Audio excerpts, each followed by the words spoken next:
This is Greg Pass with the Americans in Wartime Museum. Today's date is June the 3rd, 2018, and I'm conducting an interview with Mr. Lester Johnson, and we are at the Mid-Atlantic Air Museum in Reading, Pennsylvania for World War II weekend. Mr. Johnson, can you tell me what your full name is and where you were born? Lester Johnson, Washington, D.C., What year were you born? 1926. And what war did you serve in? The Second World War. And do you have any military veterans in your family? Not now. I'm the last. My brothers were in the Army. But I don't have any now. I'm the last one. And do you remember where you were when you heard about the attack on Pearl Harbor? I was living in Philadelphia, and I was living at 20th and Carpenter, and I heard about the attack on Pearl Harbor, and I had no idea where Pearl Harbor was. And it was downhill ever since then. Everything came, well, it was right after the Depression. Well, it was the end of the Depression. And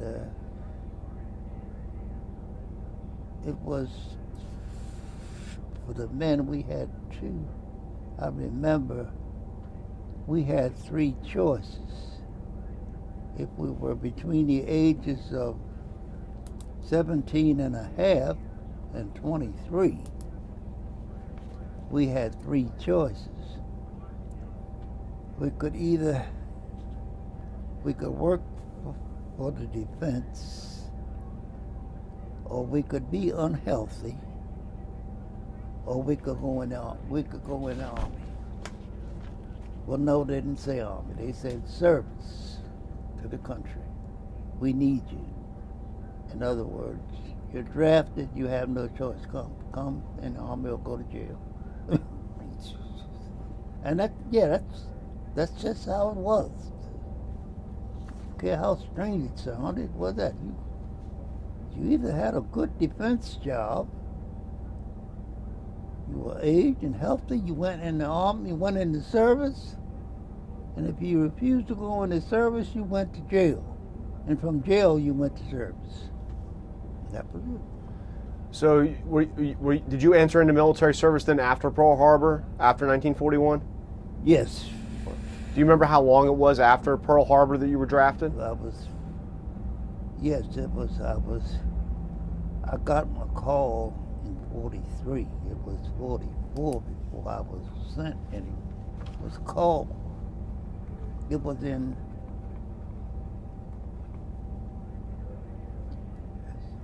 April, May. It was June of 44. June of 44 that you... Yeah, I remember, because it was summertime and I didn't feel like I didn't want to go anywhere. But you were drafted in 1943, and then in June of 44 you were actually activated? Yeah. Okay. So what type of training did you go through? I went through very little training. I learned how to. I went to Camp Leger in Louisiana, and they taught us there how to march and how to obey orders, how to use all the military weapons, which we only had. Well, we only were showed three: the M1 rifle, submachine gun, and the .45 automatic. They showed us how to shoot those. And we had, that's all they did. We were there for about 6 weeks. And then came our first Army experience in the United States. We went in town, we was in Louisiana. went in town to the place.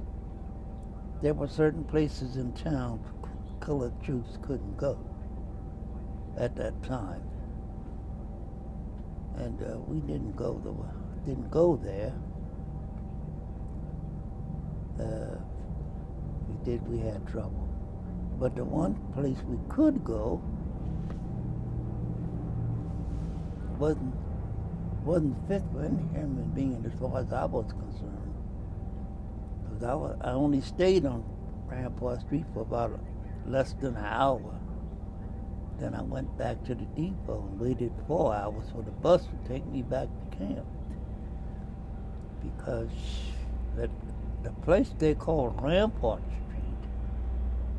we were told on Rampart Street you can do anything you want because there's no law, no nothing. But we didn't believe it was that bad. But it was. And Rampart Street, to me, looked like a slaughterhouse on wheels. I stayed there for about an hour. Got scared. Made my way back to the bus stop where the bus was going to come from camp to take us back. And I waited there 4 hours for the bus. Because I was scared to go any further. And that was in Philadelphia or New York? No, that was in New Orleans. New Orleans, okay. That's where I finished my basic training, in New Orleans. Then I had another bad experience with the Army before I got overseas. I spent 3 months chasing my service record. Left Camp Fluchet, and everybody got their orders to go certain places and had meal tickets and trips and whatnot, and I had all that. But I didn't have any pay. I had to wait for my service record. That was good. My service record was in Camp Kilmer, New Jersey. I was in Camp Fluchet, New Orleans.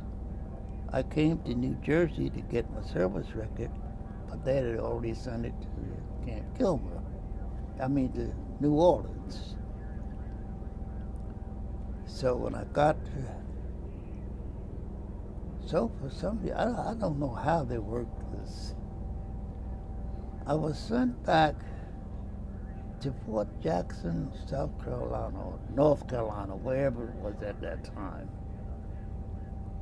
Now, what my service record was there because I was supposed to go there.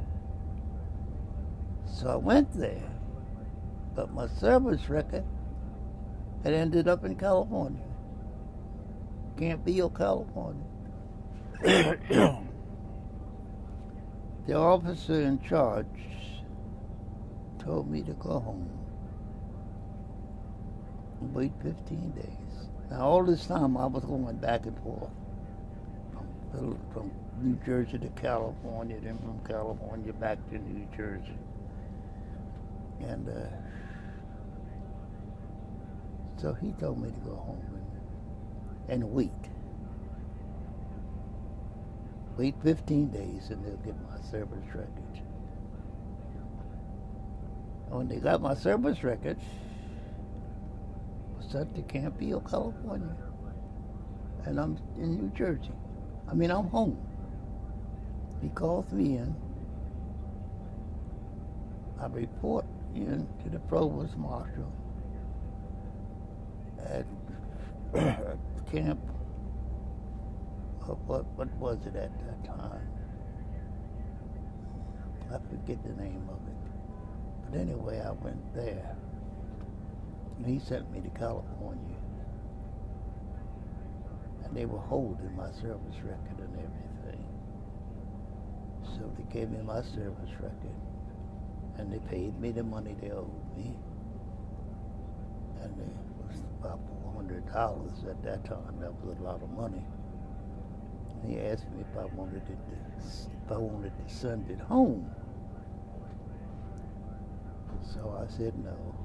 I took all of my money they'd have sent it home, I wouldn't have had it 5 minutes.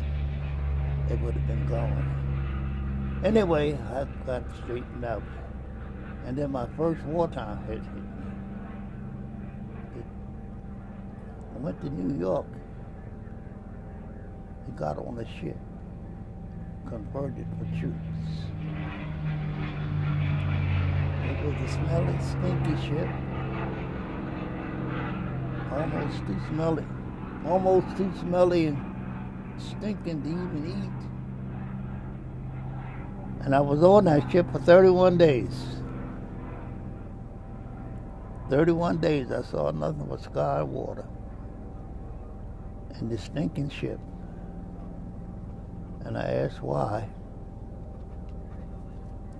I did something that I learned. You don't ask about mommy. You don't ask why. I asked why. And man, that guy I was talking to, he told me they do this all the time to duck the submarines and the mines that's in the water. He said that's why. He said we have to go all the way around this way and that way just to go over here. Well, anyway, he explained it. And after he explained it, I was scared. I was sorry I asked him, because I was scared after that. Oh, we finally landed. We finally pulled ashore.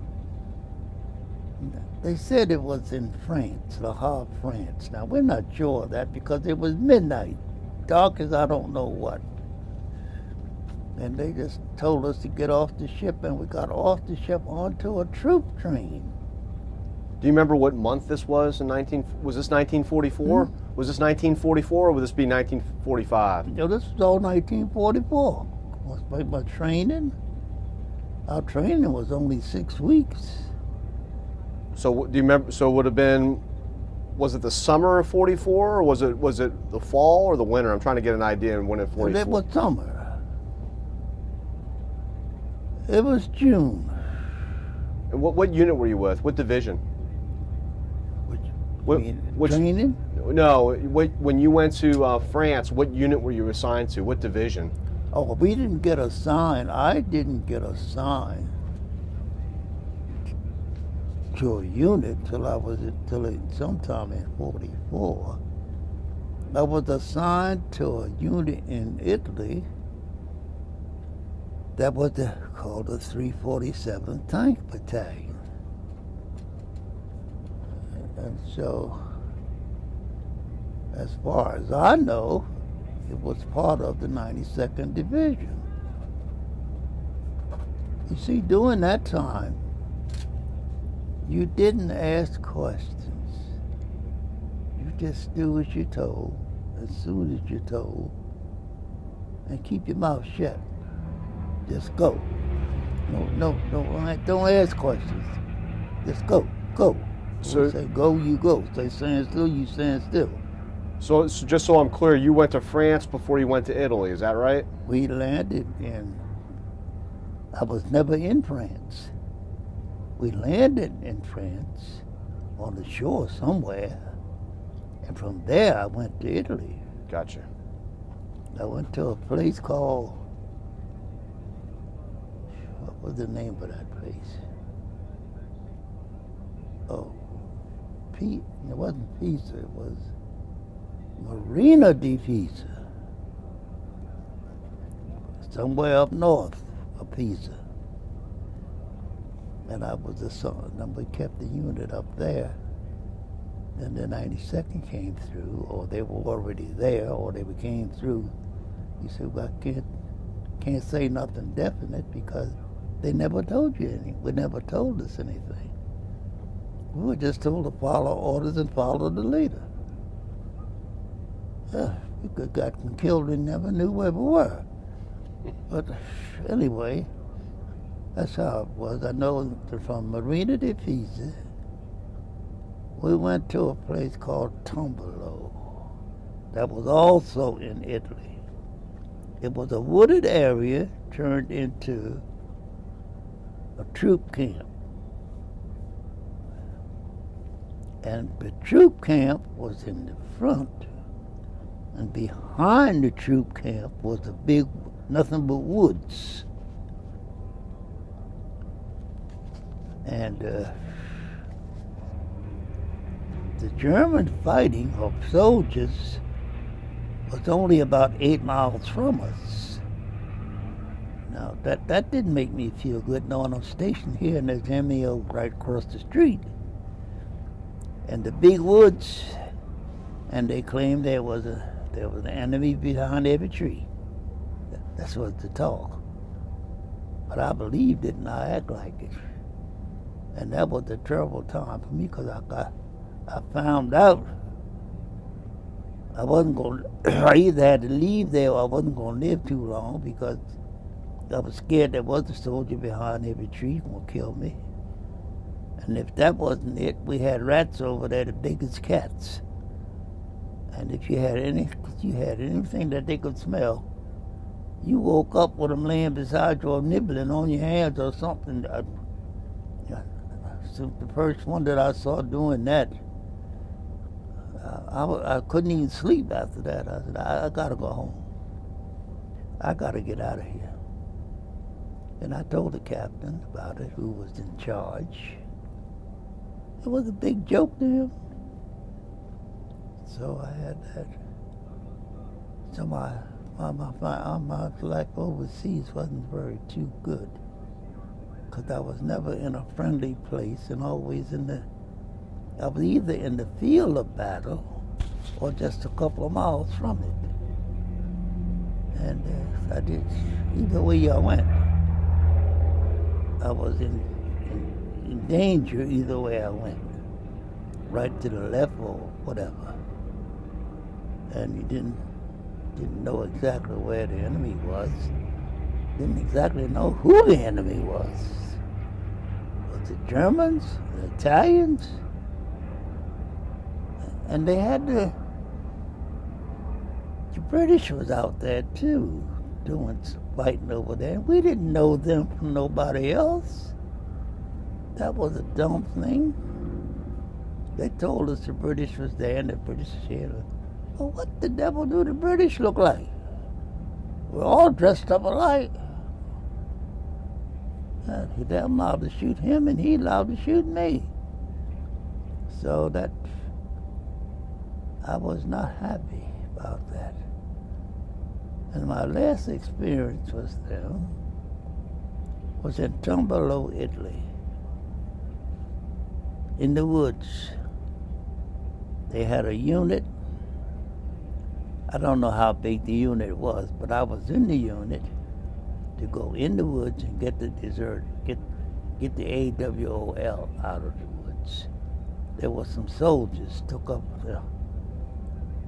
the housing on their living in the woods to stay with the women. And the law at that time, you couldn't stay with no woman.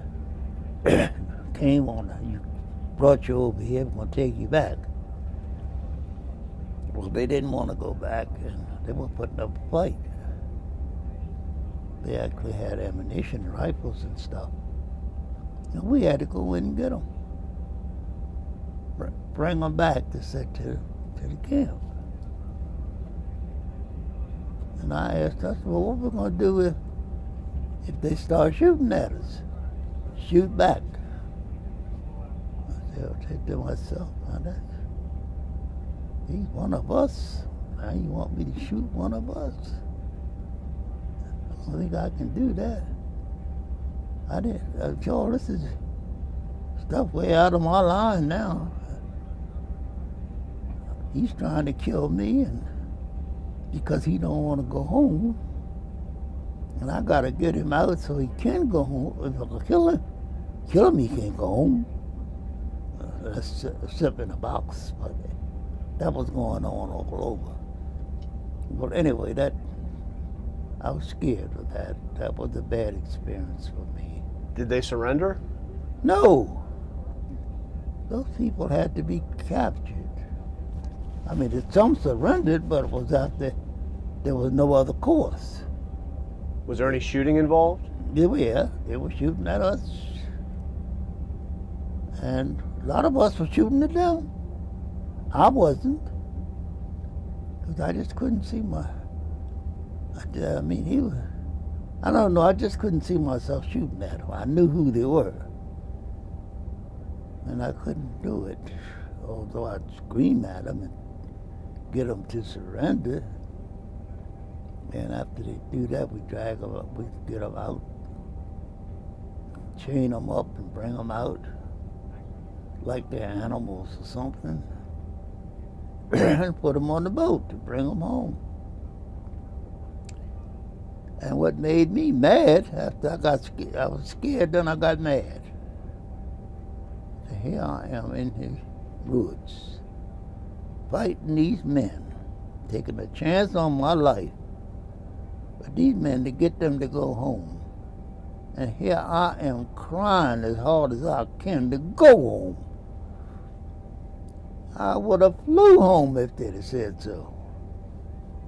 But it just didn't make no sense, and I got mad about that. I was scared about that. Finally, when my time came, when I was told to pack up and get in the Jeep, and I do know that the boat we got on was in Le Havre, France. I do know that because it was daytime for a change. And we got on the boat. And complete opposite of the ship we came over. It was a luxury liner. And we had meals 24 hours a day, rest time 24 hours. Could go to the movies on the ship. They had 2 movies on the ship, and you could go to the movies, and they had different movies every day. It took me 31 days to get over. It took us 12 days to get back. After it was so nice. And then I went to camp. What was the name of that camp? Camp something. I got discharged from there. And the sergeant, I remember, asked me if there was anything I wanted in my duffel bag to just take out and keep it, and throw my duffel bag over in the pile. I threw my whole duffel bag over there. I don't know, there ain't nothing I want to keep. Nothing I want to be reminded of this. So I threw the whole duffel bag over there. I ain't had no use for the Army ever since I got out of there. Let me ask you this: when you were in Italy, what was your job? What was your job description? Were you infantry? I was in armored car driver. Was my initial. But I did everything else. I was through wherever I was needed. Infantry, backward shooting, anything that we went. My title stayed the same, but I did every other job. Wherever I was needed, I just filled it in. It didn't matter. And this was in the 347th Tank Battalion, just to confirm. Is that right? Yeah, that's what they called it. Okay. And the best I did was I drove an armored car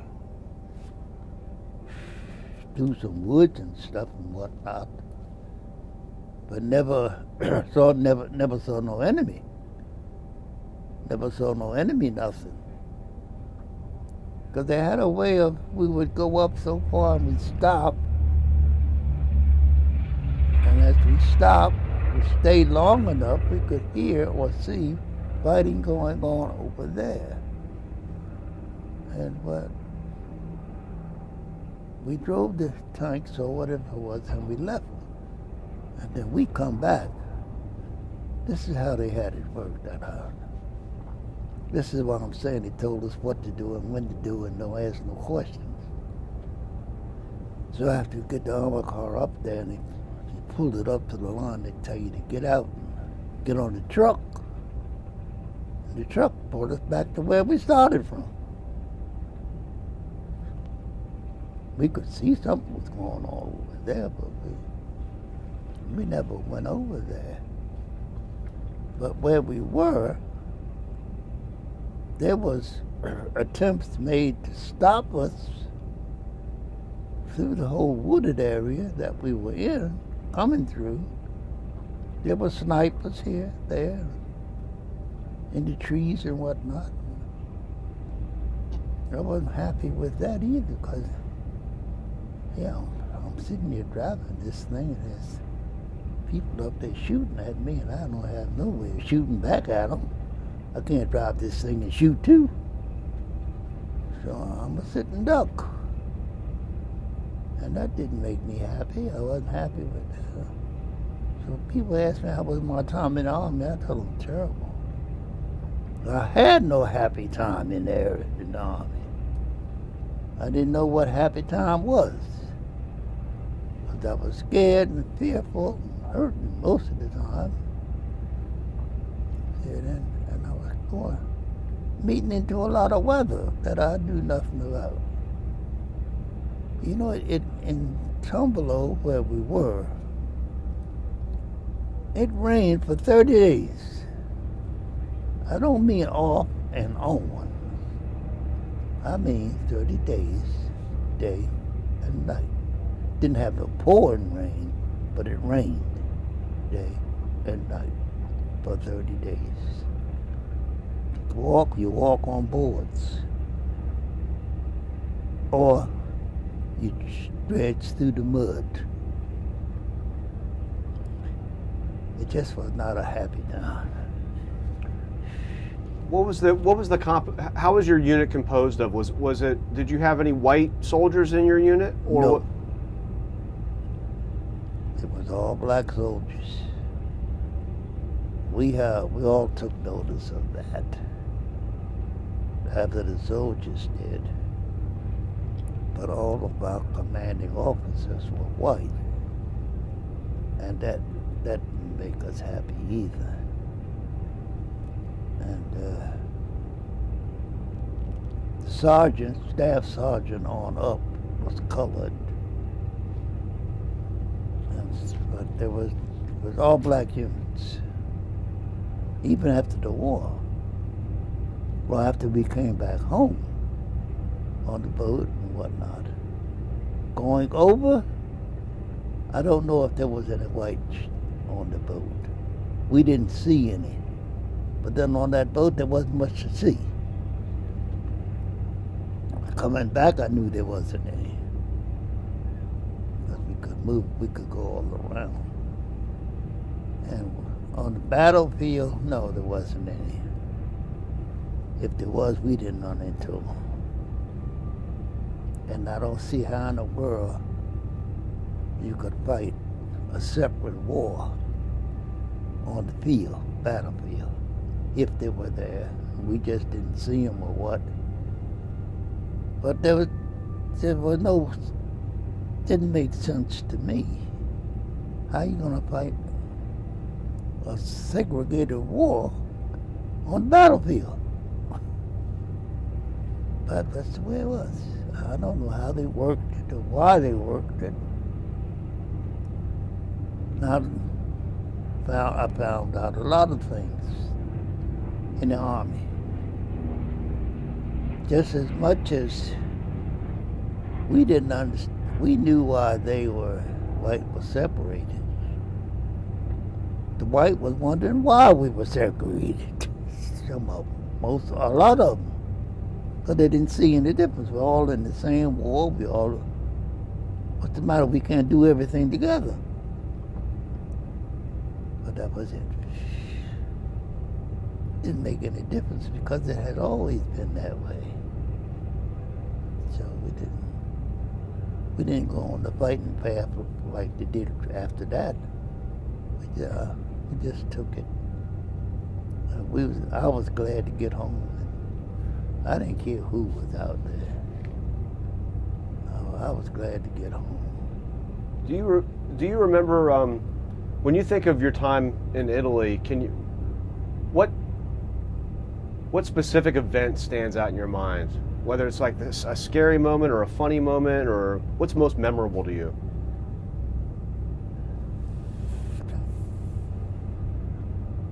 When I was in Italy, the time we were in Italy, the scariest moment was when we had to go get the WWIIs out of the woods, because they were in there, and Were they from your unit? all units. It was at least 100 in there, because we had a large unit to go in had the woods surrounded. As we went in, they couldn't get out. And just to confirm, this was actually during the war, not after the war? This was during the war in that area. This was not D-Day yet. This was after the Germans had cleared out or surrendered, and Patton had moved on, and all colored troops came in. And some white troops, but they came in this way, and those came in that way. We was always one step behind them, or they were one step behind us.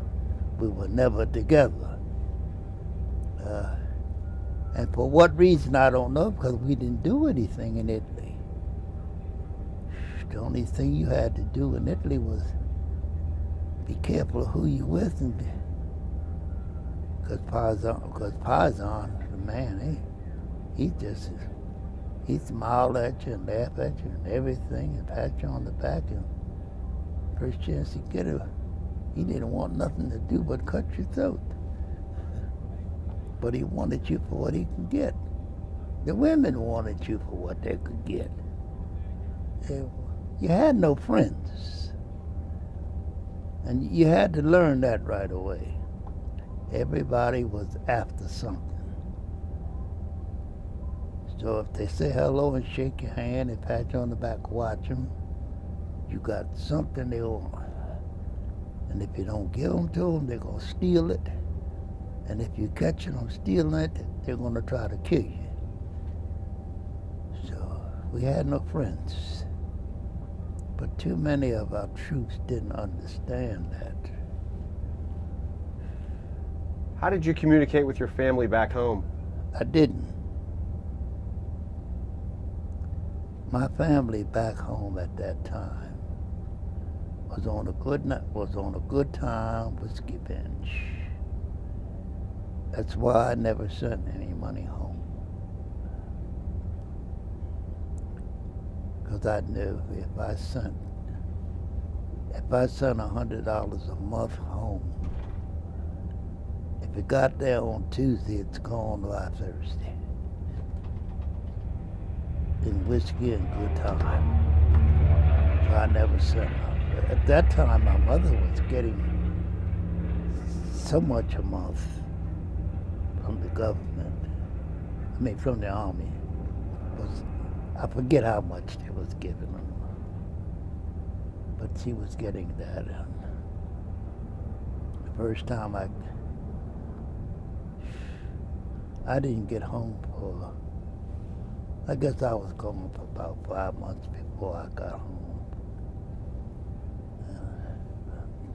I found nothing there.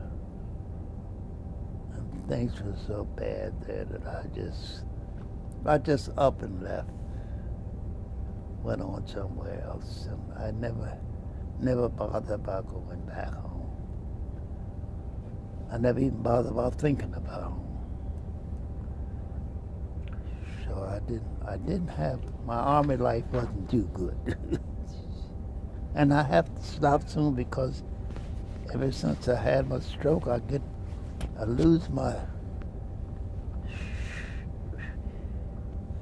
short-winded, and I get my mouth, watery mouth. Okay, so you want to wrap it up? I have to wrap it up. Okay, one last question then. So your great-great-great-grandkids might see this video later on 20, 30, 40 years from now? What would you want them to know about your service to your country? You know, I'm going to say to them what I say now. I know things is different, but the way I thought then, during the 40s, when I heard President Bush say it in a program one night, somewhere, somehow. I don't know exactly when. But I heard him say something that I had never thought of. A black man was fighting for the rights of a country that they had no rights in. And that's what I would want that's what I would want them to know. I want them to know where we came from. I want them to know that it wasn't just here and then up here. No, you had to earn your way up. And you had to take a lot to get up there. And you had to take a lot to stay where you are. And you either had to do as the rules say, or you could be killed. So that's how it was. The war really for the black man wasn't really over during the war. Because everything here in the States was the same, still the same. So we fought for nothing. And that's what the children would have to know, so that they could be on guard. They would know where we came from and where we are and how much progress we made and how good we're in, that they don't let. I think we got people now, from the news I hear and things I hear, we got people now that's trying to rotate us back to where we came from. Everything comes up. It's a race thing. Black and white, black and white. The black man did this, the white man did that. Well, what are you talking about? It's either right or wrong. I don't care who does it. But they got people trying to push us back. And that's what I would want the children to know. Stay on guard. Go march forward. Don't let nobody turn you around. Succeed. And if you can help somebody up, help them up. But don't let them pull you down. I want them to know that. Because I know it. Because I've been 91 years now. And I've been through it many years, many years. I've been called many things. But still, I educated my children. Had my children educated in Christian schools. Had them, I struggled to get them through Christian schools when public schools was free. But they weren't teaching all the wrong things. So they went to Christian schools. Then after they came out of school, I continued to work my 2.5 jobs. I don't want you to stop. I want you to go to college. Go to college. Get an education. Climb the ladder. Now they're educated now. All with college degrees, and they're all married. Everything is fine. My 91 years have been worthless. But I would want them to know.